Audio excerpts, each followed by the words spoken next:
આવકાર કરું છું. આવો આપણે વચનમાં જઈએ અને આજે હું તમારી સાથે એક થોડો એક મૂલ્યાંકનનો એક વિષય લઈને આવ્યો છું. મારો વિષય થોડોક એ પ્રમાણે છે કે તમે તમારા જીવનમાં કયા રસ્તે ચાલી રહ્યા છો. હું આની પર આજે તમારી સાથે થોડીક વાત કરવા માંગુ છું. નાનો મેસેજ હશે, બહુ લાંબો નહીં, પણ તમારે દરેકે પોતપોતાના સંબંધી વિચારવાનું છે કે તમે તમારા જીવનમાં કયો રસ્તો પકડેલો છે. કારણ કે ઘણા બધા લોકો એવા છે ખ્રિસ્તી જીવનમાં કે જે લોકો આમ તેમ ભટક્યા કરે છે, કશે પહોંચતા નથી. સમજજો ધ્યાનથી. ઇઝરાયલ પ્રજા મિસરમાંથી નીકળી તો ખરી ઇઝરાયલ પ્રજા, પણ 40 વર્ષ સુધી આમ તેમ ભટકતી રહી, કનાન ના પહોંચી. ચમત્કારો પણ થયા, માનના પણ મળ્યું, પાણીએ પીવા મળ્યું, કપડાય ના ફાટ્યા, શૂઝ પણ નતા ફાટતા, એ બધું જ વસ્તુ બરાબર. પણ શું એ લોકો કનાન પહોંચ્યા? ના, કનાન ના પહોંચ્યા. એ પેઢી તો ના જ પહોંચી. અને માટે આજે એક વિષય જે હું તમારી સામે મૂકવા માંગુ છું એ છે કે તમે કયો રસ્તો પકડેલો છે જીવનમાં, એ સંબંધી તમારે વહેલી તકે વિચાર કરવો જરૂરી છે.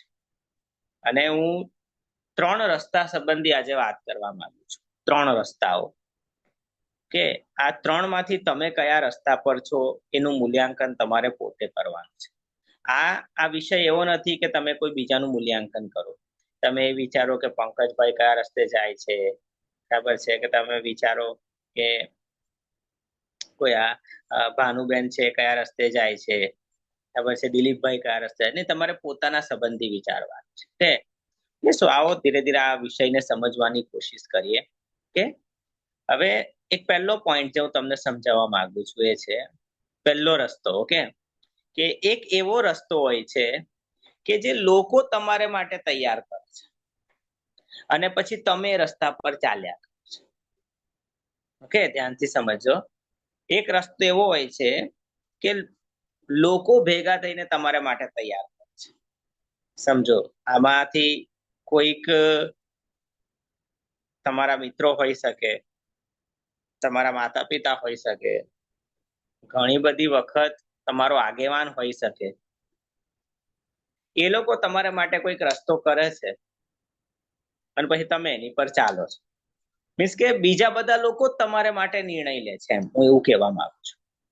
તમે પોતે પોતાના માટે નિર્ણય નથી લેતા, બીજા બધા જ તમારા માટે નિર્ણય લે છે અને પછી એ બધા લોકો જે કે એમ તમે કરો છો. આ ખોટો રસ્તો છે, આ યોગ્ય રસ્તો નથી. સમજો કે જેમ કે બાઇબલમાં એક વ્યક્તિ આવે છે, એનું નામ છે મિખાલ. આ મિખાલ એક સ્ત્રી છે જે શાઉલની દીકરી હતી. અને આ જે શાઉલની દીકરી હતી એના લગ્ન દાઉદ સાથે કરવામાં આવે. આપણા મિખાલનું જો તમે જીવન જુઓ ને તો મિખાલનું જીવન બહુ જ પેલું ફૂટબોલ જેવું છે. અહીંયાથી ત્યાં જાય, ત્યાંથી ત્યાં જાય, ત્યાંથી ત્યાં જાય, ખબર નહીં ક્યાં ક્યાં ને ક્યાં જયા કરે. બેઝિકલી એ શાઉલની દીકરી છે. તો દાઉદ જે હતો, દાઉદ બહુ જબરજસ્ત વિજય પામી રહેલો, દાઉદ બહુ જબરજસ્ત યુદ્ધો જીતી રહેલો. અને હારું શાઉલને લાગ્યું કે આ તો હારો મારી ખુરશી બથાઈ પાડવાનો. આ જે દાઉદ છે ને એ તો હાલો કાલે ઉઠીને રાજા બની જાય એવો છે. તો એક કામ કરું, આ મારી દીકરી છે ને મિખાલ, એને એની જોડે પરણાઈ દઉં. આપણને એવું લાગે બોલો કેટલું સારું કહેવાય. ના, એવું નહીં. એનો પ્લાન એવો હતો કે મારી દીકરી જ છે ને આ દાઉદને હરખો કરી નાખે. આ મારી દીકરી છે ને એ જ એને ફાંદારૂપ થઈ પડશે. એટલે એને એક ટ્રીકની સાથે એક જાળ જેવી બનાવી અને પોતાની દીકરીને એને કોની હાથે પરણાઈ? દાઉદ હાથે પરણાઈ. હવે જાણે અહીંયા કદાચ કોઈએ ખબર નહીં આ મિખાલની મરજી પૂછી છે કે નહીં. અને મિખાલે પોતે દાઉદ સાથે મેરેજ કરવા તૈયાર. પછી શું થયું કે દાઉદે ભાગી જવું પડ્યું, કારણ કે એનો સસરો શાઉલ એને મારવાની કોશિશ કરતો. અરે જ્યારે હવે એનો સસરો શાઉલ મારવાની કોશિશ કરે છે, દાઉદ ભાગી જાય છે. વર્ષો સુધી દાઉદે શાઉલથી દૂર રહે છે. તો હવે આ શાઉલે શું કર્યું, પાછું મિખાલનું બીજું લગ્ન પાલ્ટી નામના એક વ્યક્તિ સાથે કરાવ્યું. તો પછી મિખાલ પાલ્ટીએલ સાથે જતી રહી. પહેલો પતિ કોણ, તો કે ભાઈ દાઉદ. પછી બીજો પતિ કોણ, તો કે પાલ્ટીએલ. પછી વર્ષો પછી એવું થયું કે ભાઈ શાઉલ મરી ગયો અને હવે દાઉદ રાજા બન્યો છે. તો દાઉદ કે છે આમ જોવા જઈએ તો મિખાલ મારી પત્ની ગણાય, હું એનો પહેલો પતિ છું, તો એ પત્ની તો મારી ગણાય, પાલ્ટીએલ ની ક્યાંથી ગણાય? બેઝિકલી તો એને મારી હાથે મેરેજ કરેલું. તો કે બોલાઈ લાવો એને. તો પાછી આ મિખાલને ક્યાં લાવવામાં આવે છે? દાઉદ પાસે. હવે પાછી મિખાલ કોની હાથે આવી ગઈ? દાઉદ હાથે. હવે પાછી દાઉદ સાથે છે ખરી, પણ ખુશ નહીં. તો જ્યારે પેલો દાઉદ ડાન્સ કરતો હતો, કરાર કોષ આવી રહેલો તારે, તો કે છે યાર તમે કેવા રાજા છો, કે કઈ ભાને નહીં પડતું કપડાનું તમને તો. એટલે એ જેલો ઉપરનો કોટ હોય એ કઈ દાઉદે કાઢેલો, કે દાઉદ કઈ નગ્ન નતો થઈ ગયો, પણ કે યાર તમને કઈ ભાન નહીં પડતું એમ કરીને એની જોડે જીબાજોડી કરી નાખી. અને એવું કહેવામાં આવે છે, બાઇબલ કહે છે કે ભાઈ છેલ્લે દિવસ સુધી એને કોઈ બાળક ના થયું. આ મિખાલનું જીવન કેવું છે ખબર છે? લોકોએ જેના માટે નિર્ણયો લીધા, એ ક્યારેય પોતાના પગ પર ઊભી જ ના થઈ શકે. એ પોતે ક્યારેય પોતાના જીવનમાં પ્રભુની ઈચ્છાથી કોઈ નિર્ણય ના લઈ શકે. સમજો કે એને જો સૌથી પહેલા દાઉદ સાથે મેરેજ કર્યા, તો એને દાઉદ સાથે પોતાના મનથી મેરેજ કરવાના. હવે જ્યારે દાઉદે ભાગી જવું પડ્યું, અને તો પછી એક કામ કરવાનું હતું, એને દાઉદ સાથે જતું રહેવાનું હતું. અને દાઉદ સાથે ના જવાયું, તો એના પપ્પાએ પાછું શાઉલે નક્કી કર્યું કે કામ કરતા હું પાલ્ટીએલ સાથે તારું મેરેજ કરાવું છું. ના પાડવાની હતી કે નહીં કરું મારું પાલ્ટીએલ સાથે મેરેજ, હું તો દાઉદની પત્ની છું, દાઉદની રાહ જોઈશ. ચલો હવે દાઉદ થી ના અવાયું અને પાલ્ટીએલ સાથે એકવાર પરણી ગઈ, એનું બીજું મેરેજ પાલ્ટીએલ સાથે થયું. તો ફરી જ્યારે દાઉદ બોલાવા આવે છે, એના માણસોને મોકલે, ત્યારે કહી દેવાનું હતું કે દાઉદે ત્યારે આવવું જોઈતું હતું ને, ત્યારે મને મૂકીને કેમ જતો રહેલો, હવે હું પાલ્ટીએલ હાથે જ રહીશ. એને એમાંથી કશું કર્યું નહીં. પેલું ફૂટબોલ જેવું જીવન છે, આમ જાય તેમ જાય, પાછી અહીંયા આવી જાય. ખ્યાલ આવે છે? હું તમને જે સમજાવવા માંગુ છું કે મિખાલનો પ્રોબ્લેમ એ હતો કે મિખાલ ક્યારેય પોતાના જીવન માટે પ્રભુ તરફથી સાંભળીને કોઈ નિર્ણય જ ના લઈ શકે. મિખાલ જે હતી એ હંમેશા શાઉલે એના માટે જે નક્કી કર્યું, દાઉદે એના માટે જે નક્કી કર્યું, એવું જ જીવન એ જીવતી રહી. બાય ધ વે, હું એવું કહેવા નહીં માંગતો પતિનું ના માનો, હું એવું કહેવા નહીં માંગતો કે તમે તમારા પિતાનું ના માનો, પણ હું તમને જે પોઈન્ટ સમજાવવા માંગુ છું, મિખાલનો પ્રોબ્લેમ એ હતો કે મિખાલ ક્યારેય કોઈ મજબૂત નિર્ણય ના લઈ શકે, જેની જોડે રહી એની જોડે હરખી ના રહી શકે.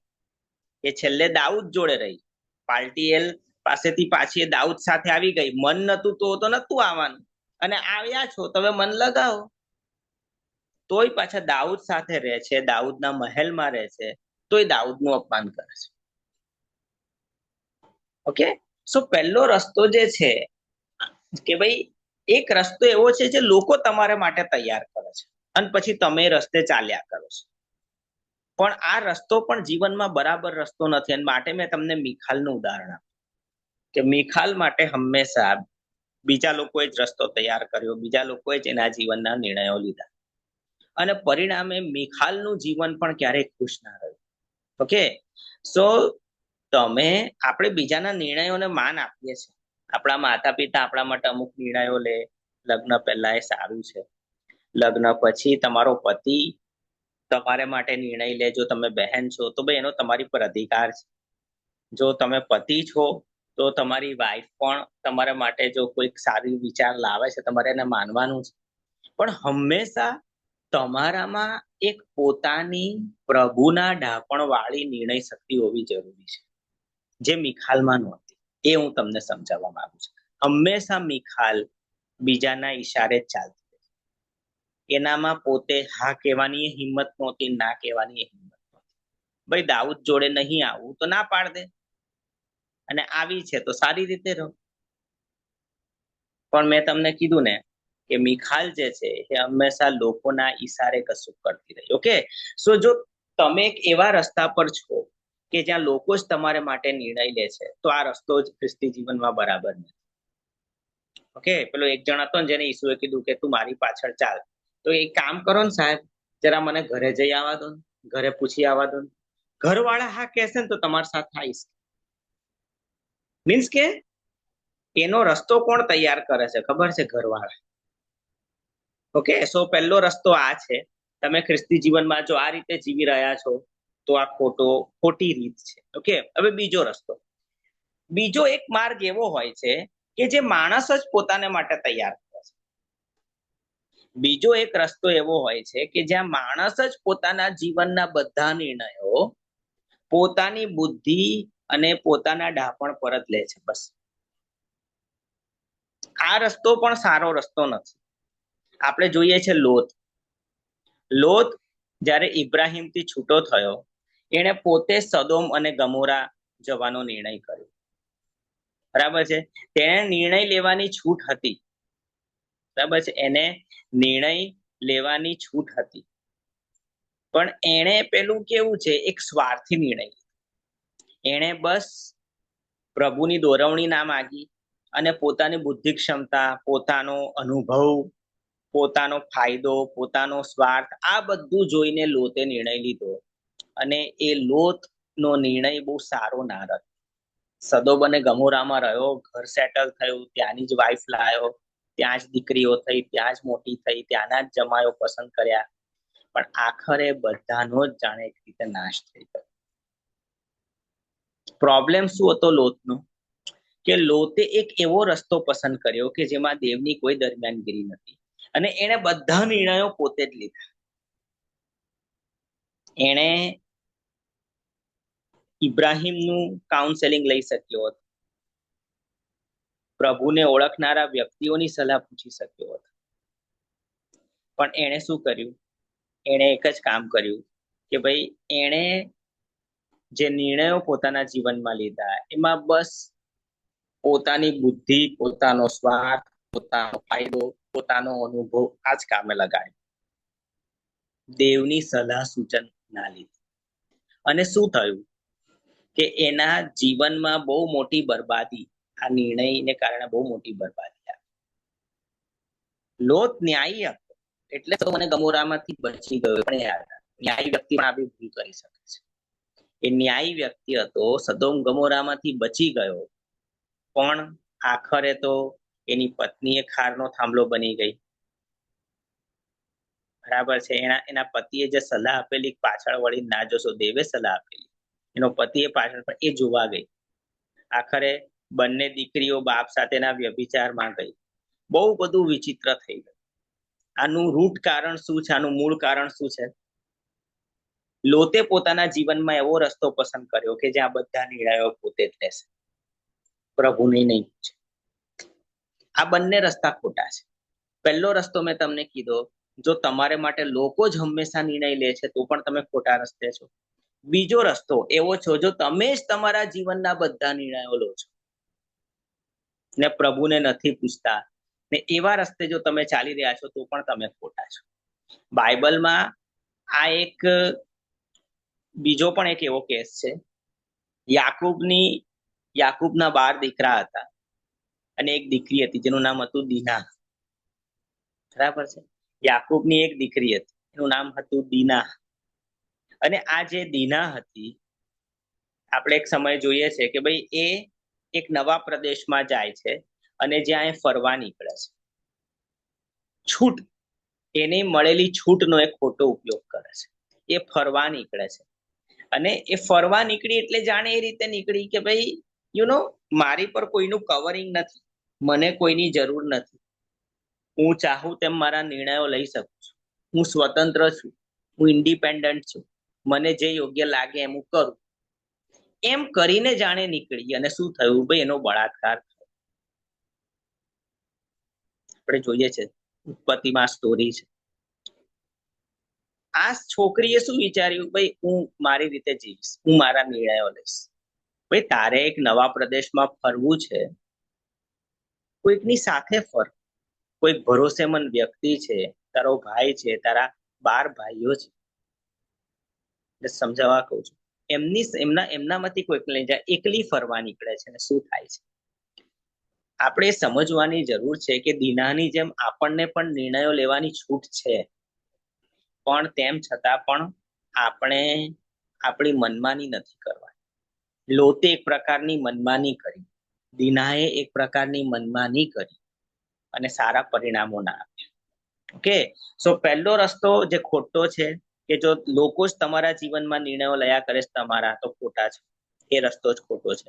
બીજું, જો તમે જ બધા નિર્ણય એક અહંકારથી લો છો, તમે જ તમારા જીવનના દેવ બની બેઠા છો, તમે જ બધા નિર્ણયો પોતાના જીવનના પોતે જ લો છો દેવને પૂછ્યા વગર, તો પણ તમે ખોટા છો. હું તમને કહું, હંમેશા પ્રાર્થના વગર, ડાપણ વગર નિર્ણયો લેવા, વચનોના હસ્તક્ષેપ વગર નિર્ણય લેવા, આ એક જાણે તમે જ પોતાના જીવનના દેવ બની બેઠા છો એવો સંદેશ આપે છે. આ બંને જ રસ્તા ખોટા છે. હવે ત્રીજો રસ્તો આવે છે. ત્રીજો માર્ગ એવો છે, ત્રીજો રસ્તો એવો છે કે દેવ માણસને સારું રસ્તો તૈયાર કરે છે અને એ રસ્તા પર માણસ ચાલે છે. આ ખરું ખ્રિસ્તી જીવન છે, સમજો. ત્રીજો રસ્તો કયો છે? ત્રીજો રસ્તો એવો છે કે દેવ માણસને માટે કોઈક રસ્તો તૈયાર કરે છે અને એ રસ્તા પર માણસ પોતે ચાલે છે. આપણે બાઇબલમાં આવા ઉદાહરણો જોઈએ છે. યુસફ એક એવો વ્યક્તિ છે કે જેના માટે દેવે રસ્તો તૈયાર. એ 17 વર્ષનો હતો, એને સ્વપ્નો આવ્યા અને ત્યાર પછી લખવામાં આવેલું છે કે યુસફ જ્યાં ગયો ત્યાં દેવ એની સાથે હતો. યુસફ સૌથી પહેલા ક્યાં પડ્યો ખબર? ખાડામાં. એના ભાઈઓ એને ક્યાં નાખ્યો? ખાડામાં. એનો અર્થ કે ખાડામાં પણ દેવ હતા એની સાથે. બરાબર છે. યુસફ જ્યાં ગયો દેવ એની સાથે હતા. સૌથી પહેલા ખાડામાં પડ્યો, ખાડામાં દેવ હતા. પોટીફારના ઘરે ગયા, ત્યાંય દેવ હતા એની સાથે. જેલમાં ગયો, ત્યાં પણ હતા દેવ એની સાથે. અને જ્યારે એ ગવર્નર બન્યો ત્યારે પણ દેવ એની સાથે હતા. શું કારણ છે કે જ્યાં પણ ગયો દેવ એની સાથે રહ્યા? શું મિખાલની સાથે દેવ રહ્યા? ના રહ્યા. શું દીનાની સાથે દેવ રહ્યા? જાણે ના રહ્યા. આપણે શું લોતની સાથે દેવ એ રીતે રહ્યા? ના રહ્યા. કેમ? કારણ કે દેવે જે રસ્તો તમારા માટે બનાવ્યો છે, જ્યારે એ રસ્તા પર તમે ચાલો છો તો દેવ તમારી સાથે રહે છે, યાદ રાખો. પણ તમે જો લોકો તમારા માટે જે રસ્તો બનાવે એની પર જો તમે ચાલ્યા કરો છો તો દેવ તમારી સાથે નથી રહી શકતા. તમે જ પોતાના જીવનના દેવ બની બેઠા છો અને પોતે જ મનમાની કર્યા કરો છો, દેવ તમારી સાથે નહીં રહે. પણ ત્રીજો રસ્તો સમજો, જે રસ્તો દેવ તમારા માટે બનાવે છે એની પર જ્યારે તમે ચાલો છો ને તો દેવ તમારી સાથે રહે છે.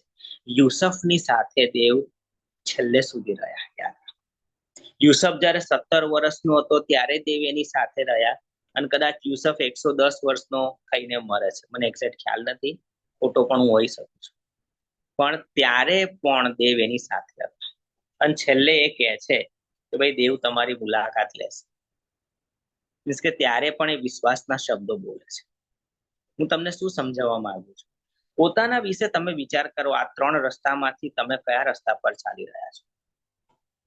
શું હંમેશા કોઈ પત્ની પછી એવું ના કે ભાઈ રોહનભાઈ સમજાયું છે, પોતાના નિર્ણયો પોતે લેવાના, આજથી તમે મને કઈ કહેતા નહીં? ભાઈ કોઈ એવું ના કરતું. પાછું હું એવી વાત નહીં કરી દઉં. ભાઈ પતિનો પત્ની પર અધિકાર છે, પતિ પત્ની એકબીજાને પણ આધીન છે.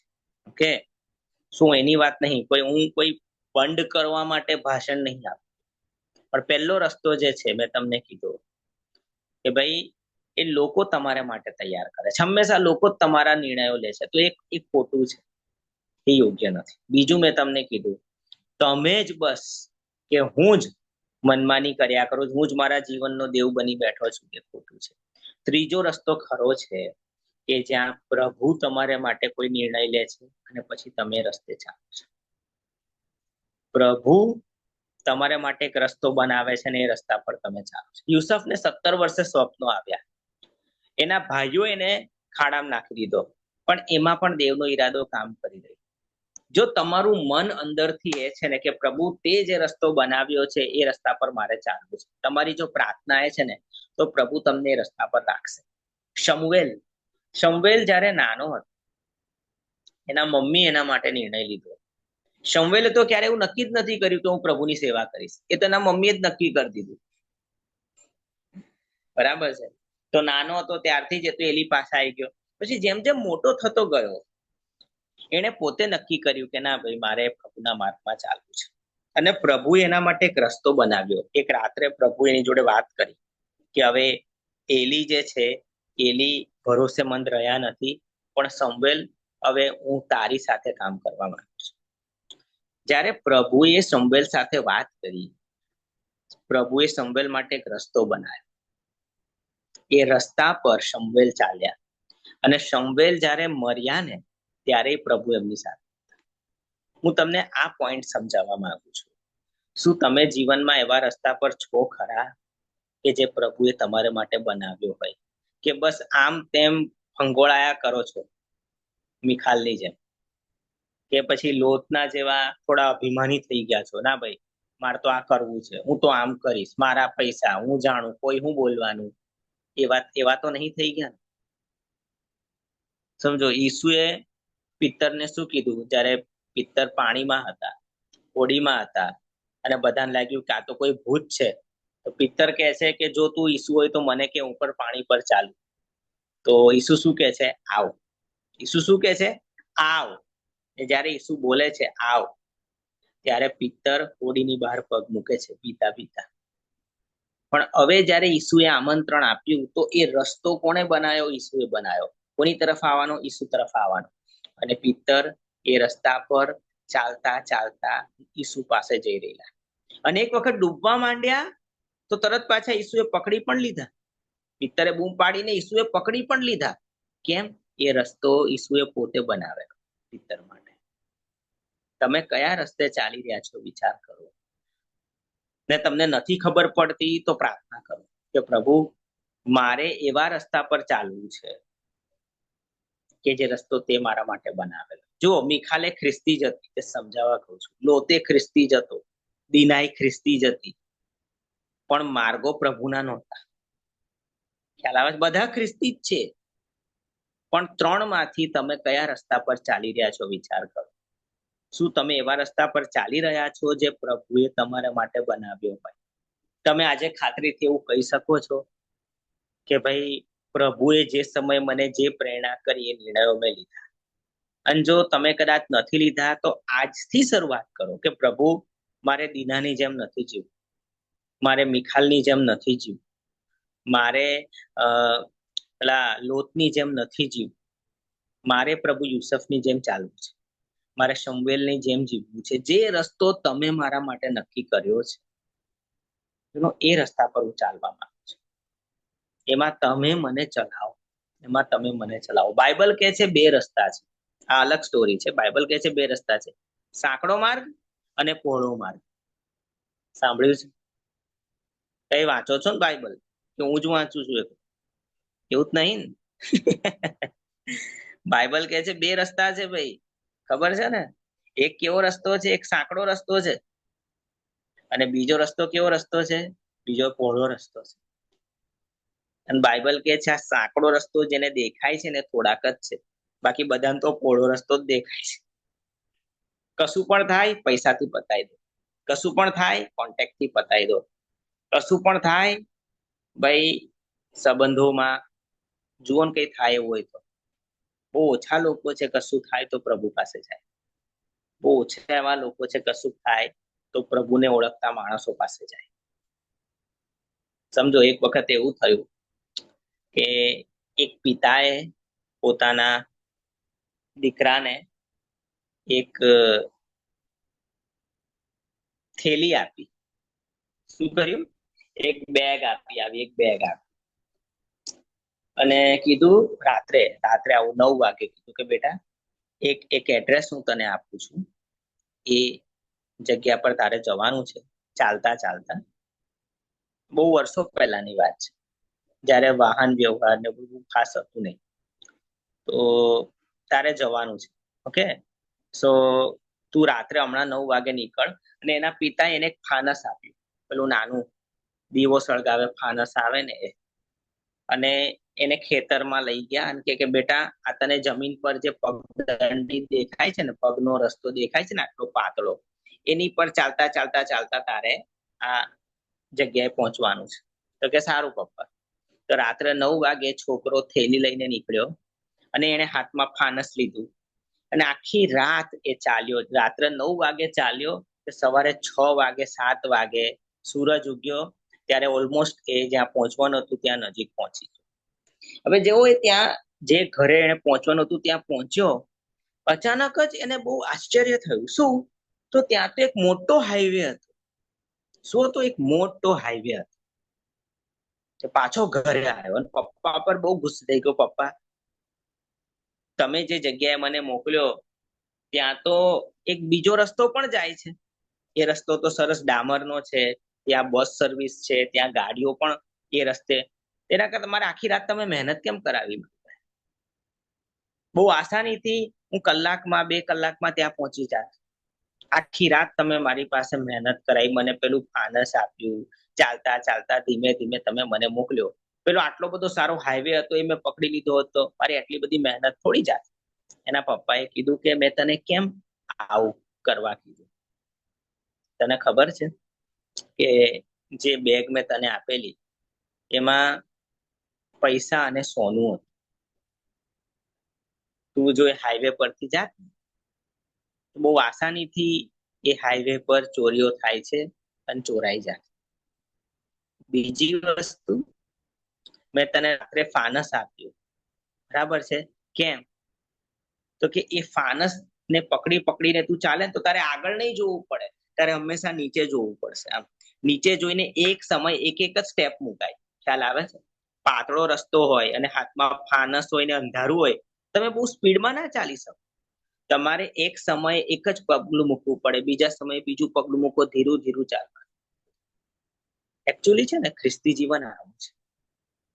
પ્રભુએ આપણને પાતળો રસ્તો લેવા કીધું છે. કેમ? અને હાથમાં આપણને વચન આપ્યું છે. વચન શું છે? દીવા સમાન છે.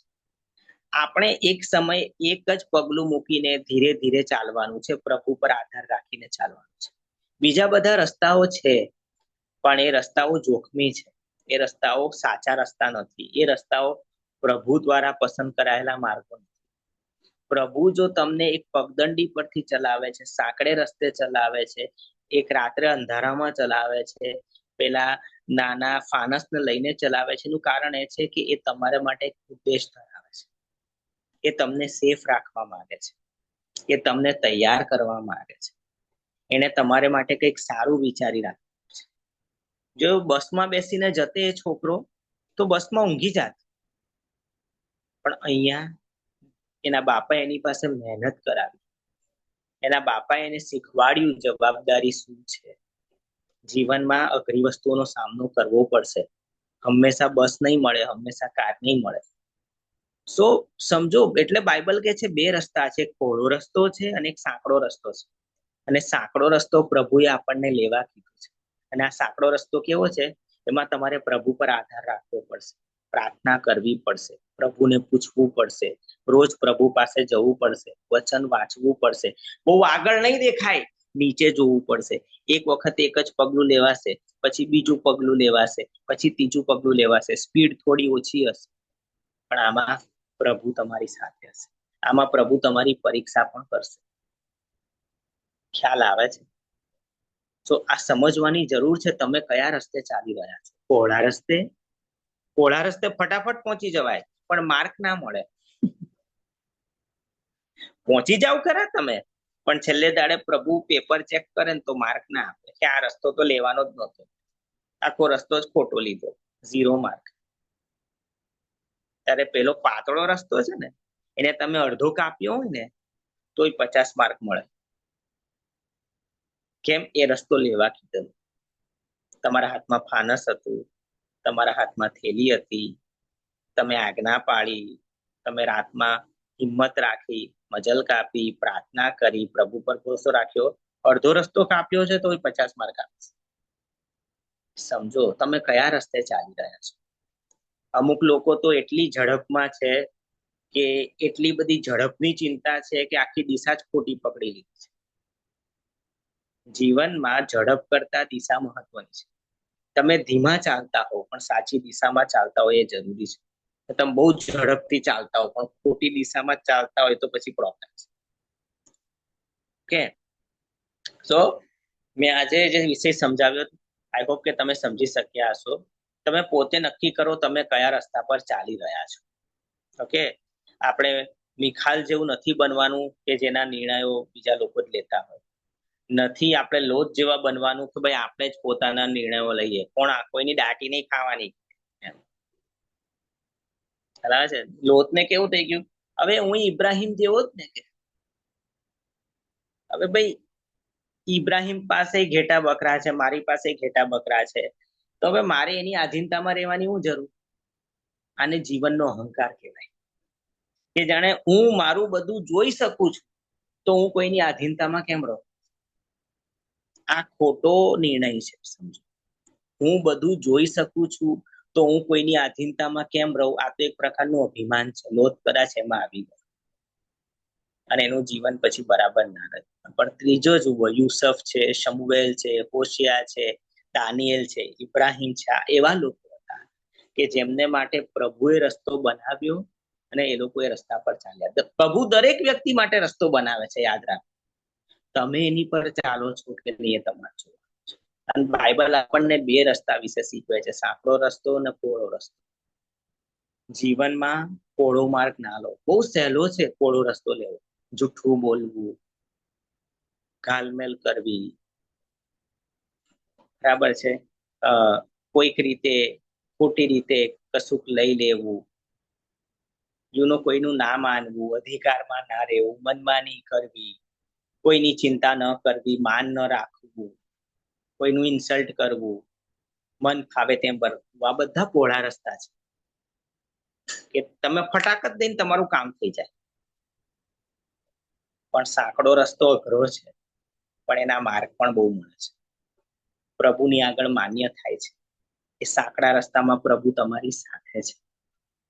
મેં કીધું યુસફ ખાડામાં ગયો અને ખાડામાં એ દેવ એની સાથે હતા. કેમ? એને સાંકડો રસ્તો લીધેલો. અને સાંકડા રસ્તામાં તમે ખાડામાં પડશો ને તો એ પ્રભુ તમારી સાથે છે. પણ પેલો હાઈવે લઈ લીધો ને ફટાફટ, એમાં તમે કલાકમાં પહોંચી જશો પણ પહોંચ્યા પછી ખબર પડશે પ્રભુ તો ક્યારે આમાં હતા છે. તો છેલ્લે દાડે આપણને ખબર પડે કે જે રસ્તે આપણે ચાલીએ એમાં પ્રભુ હતા તેના કરતા તો આજે આપણને ખબર પડે છે. ઓકે, સો હું તમારી પર છોડું છું. તમારે પોતે વિચાર કરવાની જરૂર છે તમે કયા રસ્તે ચાલી રહ્યા છો. બરાબર છે? બરાબર રસ્તો તમે લીધો છે કે નથી લીધો? બરાબર છે? આ 3 માંથી તમે કયા રસ્તા પર છો? બરાબર છે? તમારે વિચારવાનું છે. સાંકડા પર છો, પહોળા પર છો, એ પણ વિચાર્યું. ઓકે, આવો પ્રાર્થના છે. પ્રભુ તમારી હજુરમાં આવીએ છીએ અને આજનું શિક્ષણ અમારી સાથે વાત કરે એ પ્રાર્થના કરીએ છીએ. પ્રભુ અમે મિખાલના જેવા ના બનીએ કે જેની પાસે પોતાનો નિર્ણય લેવાની તાકાત જ ના હોય. અમે પ્રભુ લોટ જેવા પણ ના બનીએ કે જે જીવનના અહંકારમાં આવીને બધું જ પોતે જોઈ લે ને પોતે જ પોતાના જીવનના દેવ બની જવા જેવું વ્યવહાર વર્તન કરે. પણ પ્રભુ અમે યુસફ, ઇબ્રાહિમ, હોશિયા, દાનિયેલ જેવા બનીએ કે જે લોકો માટે તમે રસ્તા બનાવ્યા. અમે પિત્તર જેવા બનીએ કે જેને માટે તમે રસ્તો તૈયાર કર્યો અને પછી લોકો એ રસ્તે ચાલ્યા. પ્રભુ અમારા મનોમાં જો પહોળા માર્ગે ચાલવાની લાલચ આવે તો અમને કૃપા આપો કે અમે સાંકડા રસ્તા તરફ જઈએ. એ સાંકડા રસ્તા તરફ ચાલવાની સમજણ કૃપા અમને આપજો. તમારું વચન કહે છે બહુ ઓછા લોકો છે જેમને આ રસ્તો દેખાય છે. સો પ્રભુ અમારામાંથી દરેકને આ સાંકડો રસ્તો દેખાય એવું થવા દે. સગડા તમારા હાથમાં સોંપાઈએ છે પ્રભુ ઈસુ તમારા નામમાં માંગીએ છીએ. આમીન.